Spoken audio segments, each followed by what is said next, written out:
ଭାରତର ଲୌହ ପୁରୁଷ ସର୍ଦ୍ଦାର ବଲ୍ଲଭ ଭାଇ ପଟେଲଙ୍କ ଜନ୍ମ ବାର୍ଷିକକୁ ରାଷ୍ଟ୍ରୀୟ ଏକତା ଦିବସ ନାଲ୍କୋ ପୋଲିସ ବାହିନୀ ପକ୍ଷରୁ ପାଳନ କରାଯାଇଛି।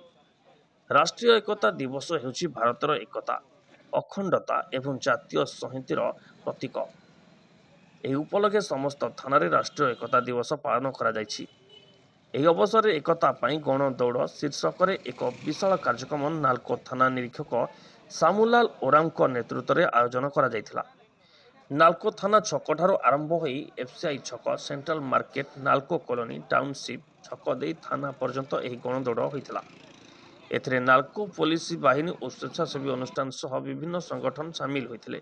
ପରେ ପରେ ନାଲ୍କୋ ଥାନା ପକ୍ଷରୁ ଥାନା ନିରୀକ୍ଷକ ସାମୁଲାଲ ଓରାମଙ୍କ ନେତୃତ୍ୱରେ ନାଲ୍କୋ ଥାନା ପରିସରରେ ରାଷ୍ଟ୍ରୀୟ ଏକତା ଦିବସର ଶପଥ ପାଠ କରାଯାଇଥିଲା। ଆମର ଅନୁରୋଧ ରକ୍ଷା କରି ଆସି ଆମର ମିନି ମାରାଥନକୁ ସାଫଲ୍ୟ କରିଥିବାରୁ ଆପଣମାନଙ୍କୁ ଅଶେଷ ଅଶେଷ ଧନ୍ୟବାଦ ଜ୍ଞାପନ କରୁଛି। ଆପଣମାନେ ଜାଣିଥିବେ ଯେ ସର୍ଦ୍ଦାର ପଟେଲ ଜଣେ ଏକାଧାରରେ ଜଣେ ଲୟର ଥିଲେ, ସେ ରାଜନୀତିଜ୍ଞ ଥିଲେ, ପଲିଟିକାଲ ଲୋକ ଥିଲେ। ସେ ପ୍ରଥମ ଭାରତର ଡେପୁଟି ପ୍ରାଇମ ମିନିଷ୍ଟର ଥିଲେ। ସେ ଗୁଜରାଟର ନେଡ଼ା ଗ୍ରାମରେ ଜନ୍ମଗ୍ରହଣ କରିଥିଲେ। ତାଙ୍କର ଦୁଇଟି ସନ୍ତାନ ଥିଲେ। ସେ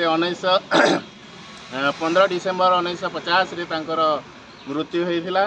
ଆଉ ତାଙ୍କର ଜନ୍ମ ହୋଇଥିଲା 31 ଆଜି ଦିନରେ 31 ଅକ୍ଟୋବର 1875 ମସିହାରେ ଜନ୍ମଗ୍ରହଣ କରିଥିଲେ। ସେ ଦୀର୍ଘ 75 ବର୍ଷ ତାଙ୍କର ବଞ୍ଚିଥିବା କାଳରେ ସେ ବହୁତ ଗୁଡ଼ାଏ ଭଲ କାମ କରିଛନ୍ତି। ତେଣୁ ତାଙ୍କର ସ୍ମୃତି ରକ୍ଷା କରିବା ପାଇଁ ଆପଣମାନେ ବହୁତ ସଂଖ୍ୟାରେ ଯୋଗଦାନ କରି ଆମର ଏହି ଆଜିର ଦିନକୁ ସାଫଲ୍ୟ ମଣ୍ଡିତ କରିଥିବାରୁ ମୁଁ ଆପଣମାନଙ୍କୁ ଆଉ ଥରେ ଅଶେଷ ଧନ୍ୟବାଦ ଜ୍ଞାପନ କରୁଛି। Thank you.